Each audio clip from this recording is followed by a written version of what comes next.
Hi friends, আসসালামু আলাইকুম। আজকের এই স্পেশাল ভিডিওতে আমি আপনাদের দেখাবো কিভাবে এই ধরনের ডিএস লেটার লোগো ডিজাইন করবেন। শুধুমাত্র পিক্সেলল্যাব অ্যাপস দিয়ে এই ধরনের সুন্দর আকর্ষণীয় নামে ডিজাইন করতে পারবেন। তো ভিডিওটির কোনো অংশ বুঝতে অসুবিধা হলে আমার ফেসবুক পেজ আকাশ অনলাইন স্কুল, সেখানে নক দিবেন। আমি সেখানে আপনাদের সকল সমস্যার সমাধান দেওয়ার চেষ্টা করবো ইনশাল্লাহ। ফেসবুকে গিয়ে আকাশ অনলাইন স্কুল লিখে সার্চ করলে আপনারা এই পেজটি পেয়ে যাবেন। তো সর্বপ্রথম গুগল প্লে স্টোর থেকে পিক্সেলল্যাব অ্যাপসটি ইনস্টল করে নেবেন। ইনস্টল করার পর ওপেন করার পর আপনাদের সামনে এরকম আসতে পারে। তো এরকম আসার পর ক্যান্সেলে ক্লিক করে এই যে নিউ টেক্সট এই লেখাটি ডিলিট করে দিতে হবে। এখান থেকে ডিলিট করে দিবেন।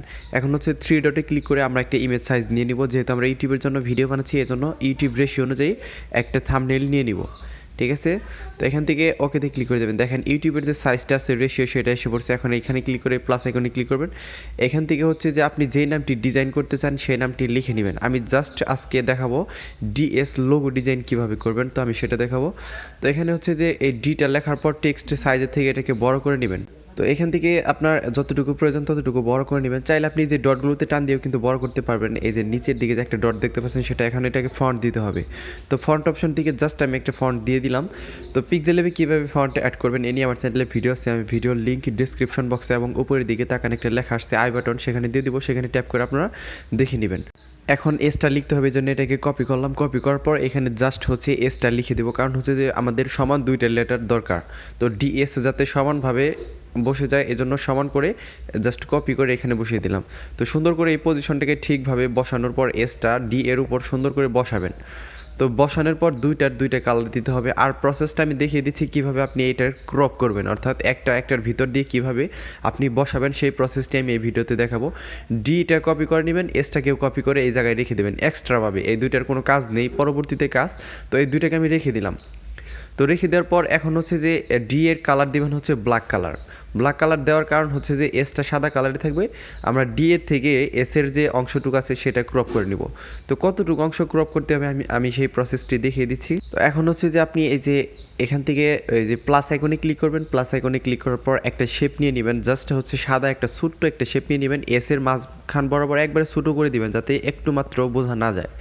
তো এত ছোটো করার পর এখন এস আর হচ্ছে যে এই দুইটা লেয়ারকে আমরা আর হাইড করে দিই যাতে না বোঝা যায় এটা এবং এটা। দেখেন এই দুইটা কিন্তু হাইড করে দিলাম। এটা হচ্ছে উপরে সবার উপরে দুইটা ডিজাইন। এখন এই এসটা অর্থাৎ অরিজিনাল যে এসটা নিয়ে আমরা কাজ করতেছি সেটা এবং হচ্ছে উপরের যে শেপটা আছে সেটা, এই দুইটাকে মার্চ করে একটা পিকচার বানাতে হবে।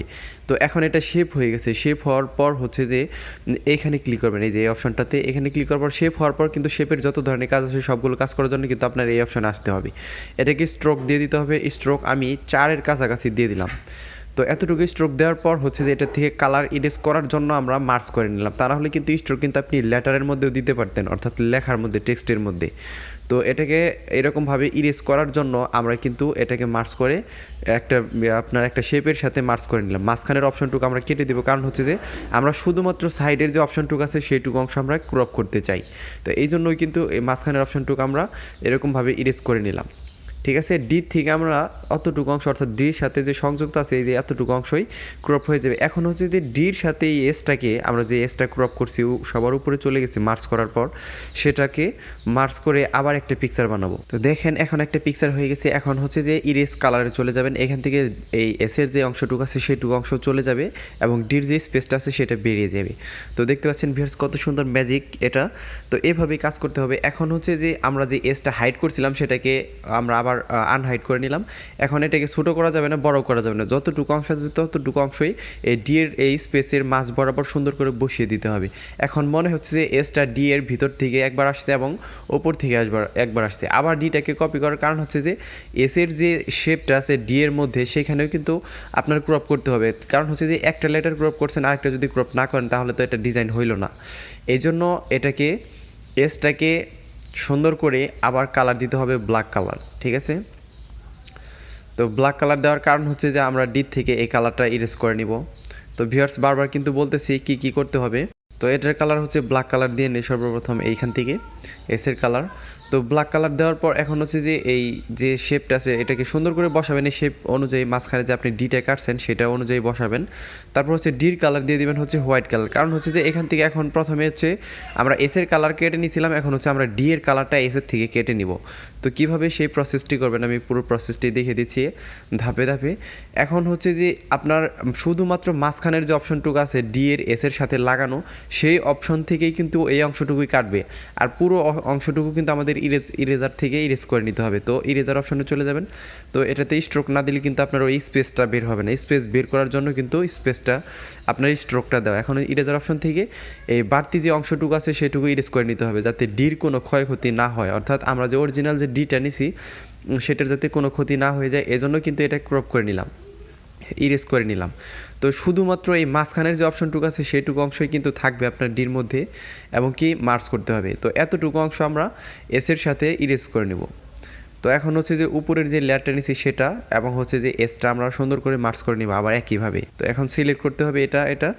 তো আমরা যে প্রথমে মার্চ করছিলাম সেটা কিন্তু আর কোনো কিছু করা যাবে না, সেটা যেরকম আছে সেরকমই থাকবে। তো এটা মার্চ করার পর সবার উপরে লেয়ার চলে গেছে। এখন হচ্ছে ইরেজ কালারে চলে যাবেন, এখান থেকে এটা অন করবেন, দেখেন টলারেন্স বাড়িয়ে দেবেন।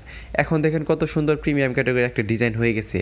এটাকে আকর্ষণীয় রূপ দেওয়ার জন্য এখন একটা শেপ অ্যাড করতে হবে। বৃত্ত শেপটা আমি নিয়ে নিচ্ছি এখান থেকে। তো বৃত্ত শেপটা নেওয়ার পর এটার অপাসিটি 0 করে দিবেন, এবং হচ্ছে স্ট্রোক ওয়াইড আমি যতটুকু রেখে দিতেছি আপনারা ততটুকু পরিমাণে রেখে দিতে পারেন বা তার কাছাকাছি রেখে দিতে পারেন। কারণ হচ্ছে যে ডিজাইনটিকে প্রিমিয়াম ক্যাটাগরি লুকস দেওয়ার জন্য ভিউয়ার্স আমি যে টেকনিকগুলো দেখাইতেছি এটা ফলো করতে পারেন, এবং কি আপনি চাইলে আপনার নিজের ট্রিক্স খাটিয়ে এই ধরনের ডিজাইন করতে পারেন। জাস্ট হচ্ছে একটা আইডিয়া নেওয়া দরকার। তো এখন হচ্ছে যে যেহেতু ডিটা আপনার বৃত্তের সাথে লাগিয়ে দিলাম, এজন্য ডিটাকে আমরা এই বৃত্তের থেকে ইরেজ করে নিব, অর্থাৎ কালারটা ইরেজ করে নিব। একই প্রসেসে ভিউয়ার্স আমরা ডিএসে যেরকমভাবে ইরেজ করছি একইভাবে এটাকে হোয়াইট কালার দিবেন, এটাকে সাদা করে দিবেন। তো স্ট্রোক ওয়াইট দিয়ে দিবেন। তো স্ট্রোক হোয়াইট দিলে আপনার হচ্ছে যে কালারটুকু আপনি ইরেজ করবেন হচ্ছে বৃত্ত থেকে, সেই কালারটুকু আপনার স্পেস অনুযায়ী বের হবে। আমি দেখাচ্ছি, এখান থেকে আমি 4-5-6 মতো নিয়ে নিচ্ছি। তো এতটুকু নেওয়ার পর হচ্ছে যে আমরা যে এক্সট্রা যে ডিটা কপি করছি সেটার সাথে বৃত্তটা মার্চ করে নিব, কারণ হচ্ছে সাদা কালার তো ইরেজ হয়ে যায় ভিউয়ার্স, বারবার দেখতেছেনি। তো একইভাবে এটা থেকেও কালার ইরেজ করতে হবে। তো এখান থেকে দেখেন অপশনটা চালু করার পর ডির মধ্যে কিন্তু একটা স্পেস এসে পড়ছে, বৃত্তের মধ্যে একটা স্পেস এসে পড়ছে, দেখছেন ভিউয়ার্স। এটা হচ্ছে এখন প্রত্যেকটার কালার আপনি আলাদা আলাদা দিতে পারেন। আমি জাস্ট হচ্ছে এসের কালারটা অন্যরকম দিব, তাই এসটা সিলেক্ট করলাম। এখান থেকে কালার অপশন থেকে আমি অন্য একটা কালার দিয়ে দিতেছি। তো কালার অপশনে চলে যাবেন। কালার অপশনে যাওয়ার পর এখান থেকে আপনি চাইলে আপনার পছন্দ অনুযায়ী যে কোনো ধরনের কালার দিতে পারেন। আমি জাস্ট একটা পছন্দের কালার দিয়ে দেখাচ্ছি, এবং হচ্ছে যে ডিআর যে বৃত্তটা আছে সেটাকে মার্চ করে নিব, মার্চ করে একটা পিকচার বানিয়ে সেটারও আমি একটা কালার দিয়ে দেবো। আপনি চাইলে কিন্তু আপনার পছন্দ অনুযায়ী কালারটা টেক্সচার থেকে ব্যবহার করতে পারবেন। জাস্ট আমি হচ্ছে সহজভাবে দেখাই দিতেছি যে আপনার কোনো সাহায্য ছাড়াই শুধুমাত্র পিক্সেল ল্যাব দিয়ে কীভাবে এই ডিজাইনটি করবেন, কোনো পিকচার ছাড়াই।